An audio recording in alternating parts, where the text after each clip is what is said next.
going inside the issues of our community. This is Local 12 Newsmakers. Superintendent Fraley is from Texas. I don't know how they do things down there, but in Ohio, under our labor laws, it's a violation of law to claim that your bargaining team has authority to represent you, to sign an agreement, and then later to renege on that claim. Good morning and welcome to Local 12 Newsmakers. After months of bargaining, the negotiating teams for the Cincinnati Public Schools and the Cincinnati Federation of Teachers reached an agreement on a new contract. The 3,200 teachers of the bargaining unit moved forward to approve the contract, but on March 19th, the Board of Education, at the urging of Superintendent Alton Fraley, rejected the tentative agreement that he seemingly approved just days before. Jeff Hirsch prepared this background report. Find your name, sign off, get a blue ballot. Teachers here at Hughes Center are among the 3,200 teachers citywide voting on what they thought would be a new 3-year agreement with the school board. Well, it's very important to teachers to have a satisfactory contract. And school board president Florence Newell did vote in favor of the deal, an 8.9% raise over 3 years. I believe that there were some gains in the contract that I feel very comfortable with. The salary increase, I think, is very reasonable. I believe that the severance package would have saved us money in the long run. But if the teachers and some board members liked the plan, the board's majority on a 4-3 vote turned it down. Now, this whole thing is playing out in a rather curious manner because the superintendent of schools appointed the negotiating team for the school board. And that team came to a tentative agreement with the teachers union. But then the superintendent went against the recommendation of his own negotiators and urged the school board to vote no. Superintendent Alton Fraley said his own team did not give him enough information. Like at 1:30 in the morning, I received a call. We were discussing one aspect of it. And at 4:30, it was said we have an agreement, but some things changed that I don't want to go into detail right now. We're discussing those things. And so had I been told about those changes, there would not have been a tentative agreement. I am joined now by Sue Taylor, the president of the Cincinnati Federation of Teachers and the chief negotiator for the Cincinnati Federation of Teachers. Ralph Jackson is the first vice president of the CFT and a member of the bargaining team, and Steve Kern, who's also a member of the CFT bargaining team. Welcome, all of you, to Newsmakers. Sue, welcome back. Thank you. Let's just get a little bit of background here for those of us who haven't heard much about this negotiation until the very end. It was all very quiet this time. How long were you negotiating, and who was in the room? Who were how many people, how many different groups represented? What was the dynamics of this negotiation, Sue? We had a collaborative bargaining process that we were trained in on December 20th. We began negotiating on December 21st. We negotiated almost every Saturday and Sunday for 3 months. We had 33 bargaining sessions. There were approximately, I believe, 10 members on each bargaining team. And we're talking about a team for the CFT and a team for the Board of Education, for the administration and the Board of Education. That's correct. And I recommended our team members to represent various constituent groups within the teachers of the district, and the superintendent recommended his bargaining team. And that, I think we need to make that clear, because this was mentioned a couple of weeks ago when several board members were here, that it was the superintendent who put together the school board's bargaining unit, right? That is correct. Okay. As this negotiation went on, Ralph and Steve, how did you feel it went? Did you have some sense? You've been in lots of negotiations in the past. How did this compare to past negotiations? It's pretty similar to past collaborative negotiations. I've done this 4 times, and this was pretty similar to the other 3 times. Some of the issues, get discarded as you go through because you find out that, you can't reach a workable agreement or make it what we call operational. But it wasn't any different than any of the other rounds of negotiations I've been through using collaborative negotiations. Did you have any sense, Steve, as you went forward, that there was a problem of communication, that somehow the people you were immediately talking to across the table weren't in touch with the people who they were representing? To some degree, early on. Some interests were put on the table that we had that they weren't sure exactly how they could respond. For example? Well, one of the things that came up was there is a way of budgeting in our school system called student-based budgeting, where each school has a local budget, and essentially it's pretty well the way that the budget for the whole school district works. Many of the things that we were going to present might be better handled if they were centrally funded, and so that issue came up very early. And this has become, there's been a lot of letters to the editors in the newspapers recently about this. I attended a meeting for Parents for Public Schools where a number of parents were bringing this very issue up. Who put that on the table for reconsideration? Was it you or was it the system? Well, I think that we had a number of interests that we expressed where central funding and allocating resources centrally would make a lot of sense. And we were told early on that they weren't really sure what Mr. Fraley's position would be on that. And I think we suggested to them that they might want to find that out. And what happened? We had those discussions. We also, it was brought to our attention that perhaps the board might not be in agreement with eroding the student-based budgeting. So neither side put that issue on the table, but it became part of the conversation as we looked to solve various problems. The board's team did come back and say, you know, this is not an issue that we can really compromise on. They presented it as a reform that must stay intact, and our concern is that sometimes schools are not always making the best decisions with the limited resources that they have, and it's not that they want to make bad decisions, it's that the resources are finite and very hard choices have to be made in bad economic times. Okay. When did you have any hint that there actually was not, you know, obviously in a negotiating process, collaborative or not, there's disagreements, that some things can't be worked out. Okay. But when did you have a hint there might be a serious problem here, that the board was going to go and the superintendent were going to go a radically different way than the negotiators went? Well, I have to say that happened very suddenly and close to March 19th. We settled on our tentative agreement at 5 a.m. on March 9th. I knew that the board was meeting in executive session to discuss negotiations, did not know how those discussions were going. Those are obviously private discussions, did not understand why the board hadn't taken a position.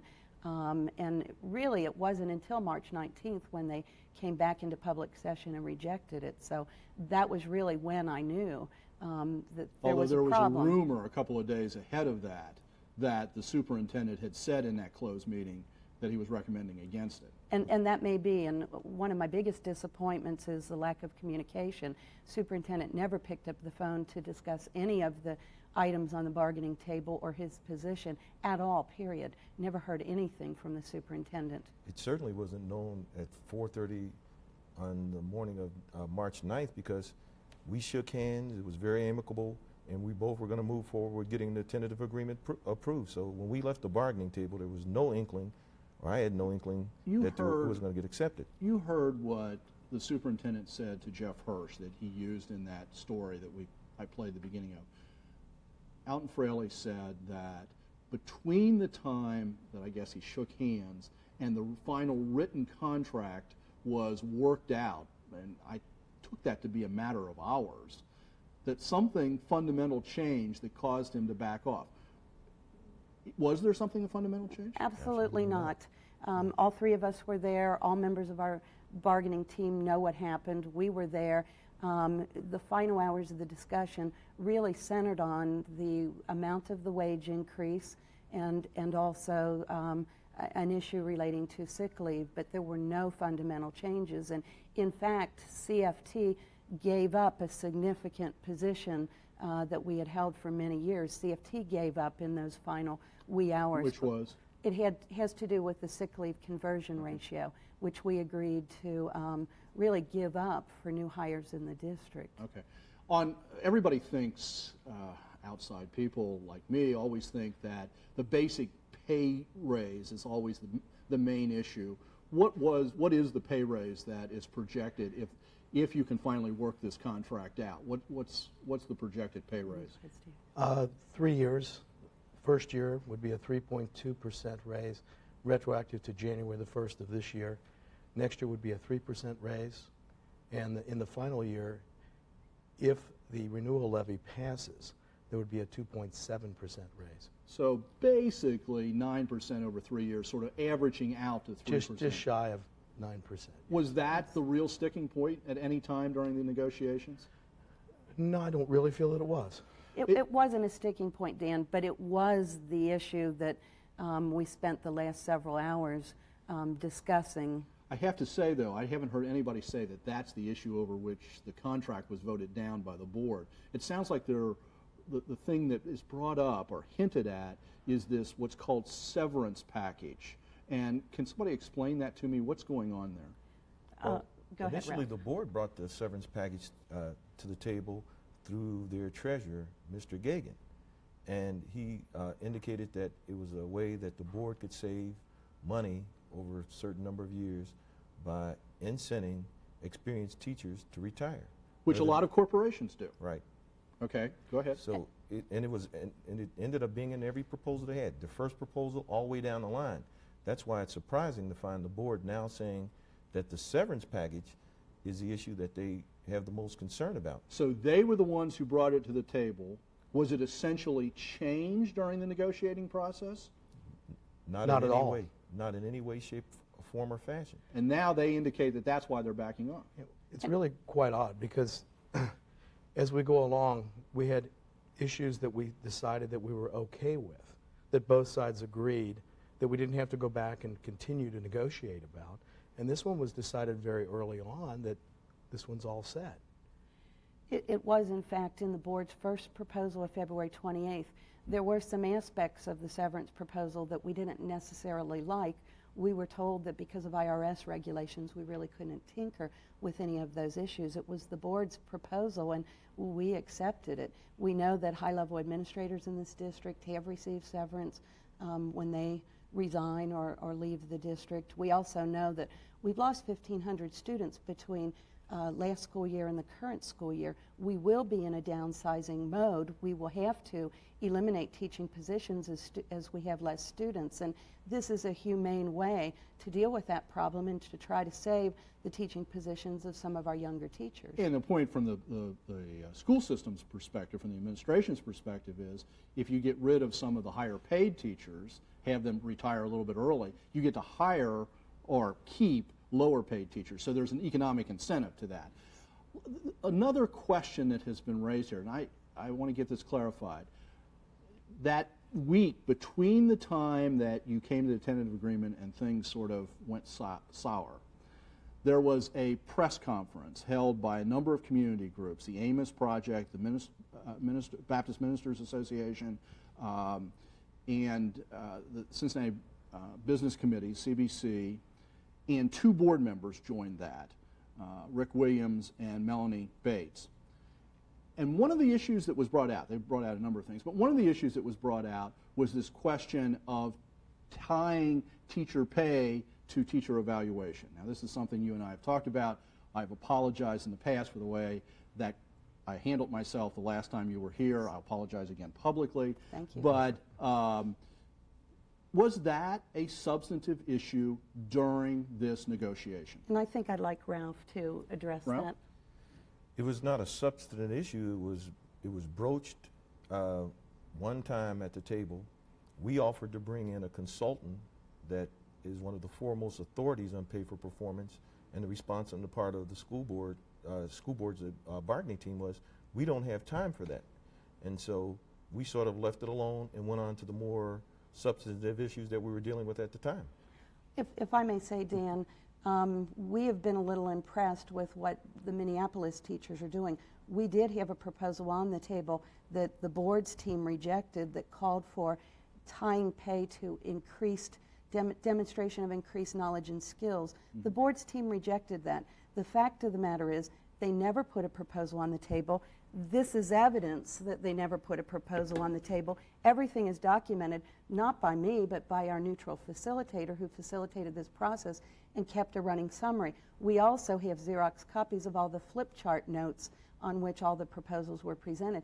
Categorically, the board's team did not make any pay for performance proposals, and they rejected the one that we put on the table. Now, given that, as I understand it, you have now asked for a fact finder, and we're taping this on Tuesday morning, and this won't air till Sunday, and the fact finder might actually be named before this airs. So let's leave that aside, but I want to make that clear.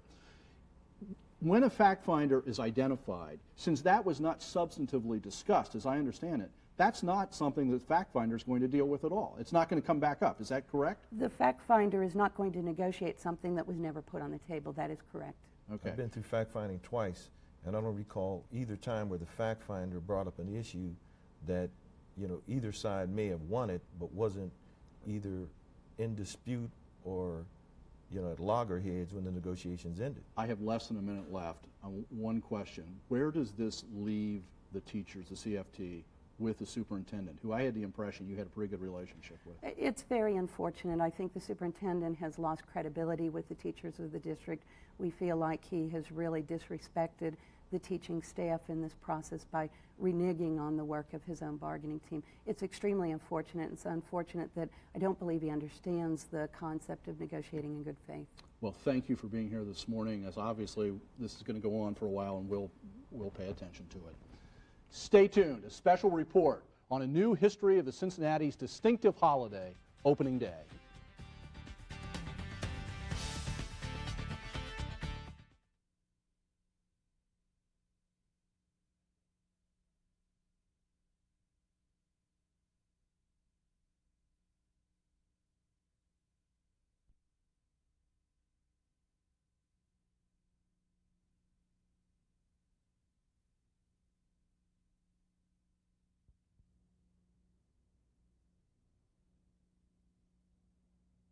Welcome back. In 1923, the Cincinnati commercial described opening day in Cincinnati as Christmas, the 4th of July, Yom Kippur, and St. Patrick's Day all rolled into one. Cincinnati's great getaway. Well, how did that happen? How did opening day in Cincinnati become so special? The answer's right here in this brand new book, Opening Day, Celebrating Cincinnati's Baseball Holiday, by two authors, Greg Rhodes, who's a baseball historian with 6 books on the history of the Reds to his credit, and the new director of the Cincinnati Reds Museum and Hall of Fame, and John Urardi, a longtime sports reporter for the Cincinnati Enquirer. I began by asking them what made Cincinnati's opening day so special. Well, the main difference here, of course, is that we always open at home, and we have done that every year the Reds have played professional baseball, except one season way back in the 1880s. But the fact that we always open at home, it has just given the team and the city a chance to rally around this annual event. As I remember it growing up, that was because we were the first professional baseball team in 1869, and then it got written into the rules of Major League Baseball that Cincinnati would open here. Is that true? We looked really hard to try to find some official policy or rule that guarantees the Reds the annual home opener. We couldn't find anything. It is essentially a tradition that has evolved over the years. And in fact, originally, that really was not the reason why we had the home opener. We originally had it because of geography. The theory that we put forth in the book is that because we were the southernmost city in the major leagues, the weather was warmer, and the other clubs like Chicago and Pittsburgh, some of the northern teams, were happy to open in a southern city where the weather would be warmer and you would get better crowds. Over time, though, however, when it came time to defend the tradition, when the tradition was threatened, and the last time that happened was in 1935 when the National League released a schedule showing the Reds opening on the road in Pittsburgh. Horrors. I mean, how could this be? Larry McPhail and Pal Crosley threw a fit with the National League and said, why are you doing? Don't take this great tradition away from us. After all, this is where professional baseball started. And as far as we can tell from doing the research on the book, that is when this idea started that the first home game every year was tied to the fact that we were the first professional team. John, Greg talked about the idea that the Reds always opened at home, but I also grew up with the sense that the Reds always played the very first baseball game of the season. What about that tradition? Everybody thought we deserved it because we had the 1869 Red Stockings. In fact, there was a stretch there from the mid to late 1960s up until the mid 1980s, if you will, where the Reds had the first pitch of the season every year but one. So I think that's really ingrained in people's mind. The Reds get the first pitch of the season. In fact, it just happened to work out that way. The Reds sort of competed with Washington, D.C. for the first game. They had their presidential inaugural there. We had the first game, and then it kind of started going by the boards after the mid-1980s, and by the mid-1990s, it was gone forever because they started to go to the openers overseas, whether it be Puerto Rico, Mexico, Japan, where we are now. John, the early years of opening day, as you've just said, weren't particularly outstanding. They weren't sellouts. How did the Reds actually create opening day as we know it? Well, I think you'd have to say the first real opening day in my mind that we'd be familiar with would be 1895. Previous to that, before a fellow named Frank Bancroft got to town, they did a few things in the early 1890s. They just started the parade, but in the 1880s, it was really just another ball game. John, one of the really interesting figures you write about in this book is Frank Bancroft, who worked for the Reds in the late 19th, early 20th century. Who was he and what did he do to create opening day as we know it? He knew from his days traveling around with ball clubs, especially going south to visit New Orleans and Mobile, he recognized the value of a parade. And of course in the 1890s, this is when America was into World's Fairs and big parades and ice cream socials, a lot of outdoor life. And he knew if I can get that parade clicking, I can get people's attention and I can get them out to the ballpark. The beauty of the 1895 parade, for instance, was that Frank hired 3 streetcars. The first one was for Weber's band, the second one was for the Reds, and the third one was for the team they were playing, the Cleveland Spiders.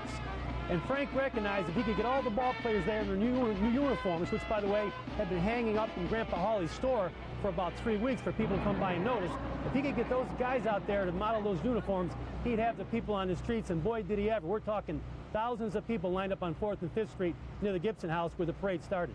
Greg, the parades in the early 20th century were a lot different than they became after Findlay Market took over the parade completely. What were those early 20th century parades like?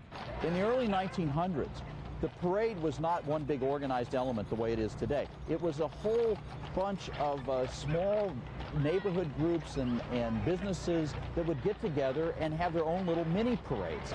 It was kind of like a roving mobile tailgate parties. I mean, it sounds like there was plenty of beer, plenty of food, bands. As opening day grew and became a civic holiday, the Reds added elements. By the 1930s, politicians were invited to throw out the first pitch, and celebrities like Mitzi Gaynor assumed bit parts. After 1920, the Findlay Market merchants assumed responsibility for organizing the parade. You know, nobody's ever going to confuse this parade with the Macy's Day Parade or with the Rose Bowl Parade. It is very definitely a grassroots, mom-and-pop affair. The bulk of the book features oral histories with over 80 players and fans. Players like Dave Parker, Buddy Bell, Ronnie Oster, Pete Rose, Barry Larkin, who ended up playing here and who went through some opening days as players, but their really fondest memories are when they were kids, getting out of school, or, you know, getting up early on the morning opener, coming down here with their parents, or in Buddy Bell's case, to see his dad play ball. Those were the memories that were really the strongest for these guys, and I think that's part of what the whole opening day tradition about. It's about generations, it's about families connecting with baseball. As you talk to old-timers about opening day, and the players even, their memories kind of blend together, and it's hard to distinguish one from the other. But what people always remember are the bad weather openers. They always remember the cold temperatures. Last month, the club named Greg Rhodes to head up the development of a new Reds Museum and Hall of Fame. The building, which will house the museum and gift shop, is rising now on the west side of the Great American Ballpark. We're going to have a lot of artifacts, a lot of memorabilia, as well as a lot of interactive elements, participatory things. You can go in, throw a pitch, you can stand there and watch a pitch ball come by at 90 miles an hour, that kind of thing. So we'll have kind of a combination of traditional exhibits and participatory exhibits. There are very few other cities really that have any kind of a facility like this. This is going to be much bigger and much better integrated into the whole design of the stadium. I think this is going to become the state-of-the-art building for museums and Hall of Fames in sports stadiums. Cincinnati's baseball holiday, both the game and the parade, have become one of Cincinnati's most distinctive traditions, which deserves to be preserved and enhanced. When I first came to town, I looked upon the parade as being pretty hokey. And as it turned out, it is a mom-and-pop affair with a lot of red convertibles and marching bands and things like that. But I later found out, in going down there to check it out, that it is the most diverse, if you will, presentation of opening day that we have in Cincinnati. You get all walks of life and all manners of people between Findlay Market and here, and they're lining the streets. And if that particular week falls on spring holiday, there are a ton of kids down there. And to me, I think the Reds have lost a little bit about the flavor of opening day by not letting that parade come into the ballpark. Yeah, maybe some of the floats are kind of hokey and we don't want the elephants on the field, but that is what made Cincinnati famous and really what keeps it there. By the 1920s, Cincinnati newspapers were encouraging shop owners to shut down on opening day, for school principals to close the schools and let the kids out for the great baseball holiday. Might be good advice for you tomorrow. And next Sunday, join us again for another Local 12 Newsmakers. Have a good week.